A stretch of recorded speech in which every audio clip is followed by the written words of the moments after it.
유엔 안보리가 3년 만에 북한의 인권 상황에 대한 회의를 개최하고 북한 정권의 인권 유린을 규탄했습니다. 안보리 이사국들은 북한의 인권 유린이 세계 평화와 안보를 위협한다고 지적했습니다. 첫 소식 함지하 기자가 보도합니다. 유엔 안보리는 11일 기존 오후 회의 일정에 북한 인권 상황에 대한 안건을 추가로 제기하는 형태로 비공개 회의를 열었습니다. 유엔 안보리 대북제재위원회 의장국인 독일의 크리스토프 호이스겐 유엔 대사는 회의 직후 미국과 독일, 도미니카 공화국, 일본 등 8개국이 작성한 공동 성명을 발표하고 북한의 인권 문제가 국제사회 평화와 안보에 직접적으로 연결된 사안이란 점을 강조했습니다.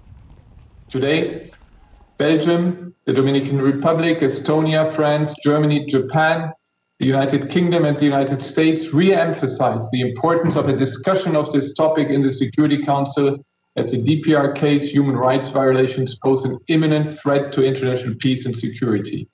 The DPRK government diverts resources away from its people to its illicit ballistic missile and nuclear programs.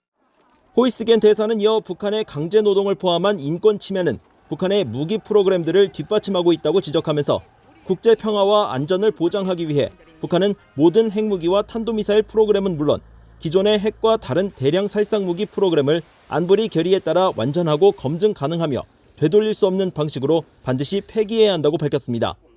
앞서 유엔 안보리는 상임이사국인 미국의 주도로 지난 2014년부터 매년 12월 인권 상황에 대해 논의를 해왔습니다. 그러나 2018년 유엔 안보리 이사국 15개 나라 중 정족수 1개 나라가 부족한 8개 나라만이 회의 소집에 찬성하면서 회의가 무산됐습니다. 이어 지난해에는 북한과의 대화를 이어가던 미국의 반대로 회의가 열리지 못하면서 작년까지 2년 연속 안보리의 북한 인권 관련 회의는 열리지 못했었습니다.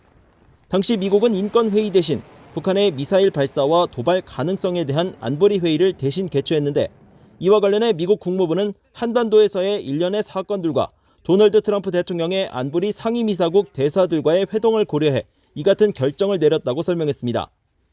그러나 올해는 미국과 영국, 프랑스, 독일 등 7개 나라가 북한의 인권 유린이 국제 평화와 안보에 미치는 영향에 대한 의견 개진을 희망하면서 회의가 열리게 됐습니다. 다만 중국과 러시아는 이번 회의 공개를 반대하면서 각 이사국들의 발언 내용은 외부로 공개되지 않았습니다. 최근 미국 정부는 북한의 인권 유린 등의 목소리를 높이고 있습니다. 앞서 미국 국무부는 지난 7일 북한을 포함한 10개 나라를 종교자유 특별 우려국으로 재지정하고 샘 브라운백 국제종교자유 대사는 북한의 인권 문제 해결을 위해 국제사회와 함께 계속 북한을 압박해야 한다고 밝혔습니다.